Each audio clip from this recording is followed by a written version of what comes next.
ಹೇಳ್ತಿಲ್ಲಲ್ಲ ನೀನು ನಿನ್ ಹೆಂಡತಿ ಪರಿ ಬೈಯಾಕತ್ತ ಸುಮ್ಮನೆ ನಿಂತಿಯಲ್ಲ ಗೊತ್ತಾಗಲ್ಲನ ನೋಡಿ ನಿಮ್ಮ ಅವ್ವ ಈ ಪರಿ ಬೈಯಾಕತ್ರ ಹೆಂಗ ಅಂತ ನೋಡಿವ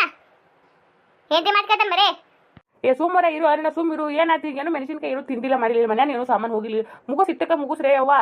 ಇಬ್ರು ಮುಗುಸ್ರಿ ನೇಯವ್ವ ಬೇ ನೀನು ಸುಮ್ಮಿರು ಒಳ ನಡಿ ನೀನು ಏಯ್ ಸುಮ್ಮಿರಲ್ಲ ನೀನು ಇರಿ ಹೇಳಕತ್ತೀನಿ ಅದ ಸುಟ್ಟು ಸುಮ್ಮಿರು ಅಂತಂದು ಸುಮ್ಮಿರಕ್ಕಾಗಲ್ಲ ಹೋಗಲ್ಲ ಕುಡಾತೀವಿ ವಯಸ್ಸಾಗೈತಿ ಸುಮ್ಮಿದ್ ಬಿಡು ನೀನು ನನಗ ಸುಮ್ಮಿರೋದಾಗಲ್ಲ ನೋಡು ನೀವ ಇರಿ ನೀನು ನಿನ್ ಮಗ ಇಬ್ರು ಕೂಡಿರಿ ಮನ್ಯಾಗ ನಾ ಹೊಕ್ಕಿ ನಮ್ಮ ತೋರ್ ಮನೆಗೆ ಕುಂದ್ರಿ ನೀವ ದಿನ ಒಂದೊಂದು ಆಟ ಆಡ್ತೀನಿ ಇಬ್ರು ತಾಯಿ ಮಗ ನಿನಗೆ ಗೊತ್ತಾಗಲ್ಲ ನಿನಗ ಯಾರು ತಪ್ಪೈತ್ ನೋಡು ಅವ್ರು ಬೇ ನೀನು ನಿಮ್ಮ ಅವನ ಪರವಾಗಿ ವಹಿಸ್ಕೊಂಡ್ ಬರಕ್ ಹೋಗ್ಬೇಡ ನೀನು ಹೇಳ್ತಿ ನೋಡು ಯವ್ವ ಬೇ ನೀನು ಮನೆ ಮುಂದೆ ಕುಂದಿರ್ಬೇಕಿಲ್ಲ ಯಾಕೆ ಹೋಗ್ಬೇಕು ಮನೆ ತಿರ್ಗಾಕ ಹಾ ಬಿಸಿಲಾಗತ್ ಗೊತ್ತೈತಿಲ್ಲ ಇಲ್ಲ ಬಾಗಲ್ದಾಗ ಕೂತ್ ಕಾಯ್ಬೇಕಿಲ್ಲ ಹೊರಗೆ ಕುಂದಿರ್ಬೇಕಿಲ್ಲ ಬಾಗಲ್ದಾಗ ಕೂತ್ ನೋಡ್ಕೋತ ಕೂತ್ರೆ ಹಾಕಿತ್ತಿಲ್ಲ ಹಾ ನೀನು ಹಂಗ ಮಾಡ್ತೇವೆ ಹೇಳಿದ್ರೆ ಏನು ಕೇಳಲ್ಲ ಬಿಡಲ್ಲ ಬಂದ್ ನೋಡುವ ಹಾಟೆ ಹೆಂಡತಿ ಪರವಾಗಿ ಮಾತಾಡ್ತಿ ಅಲ್ಲ ನೀನು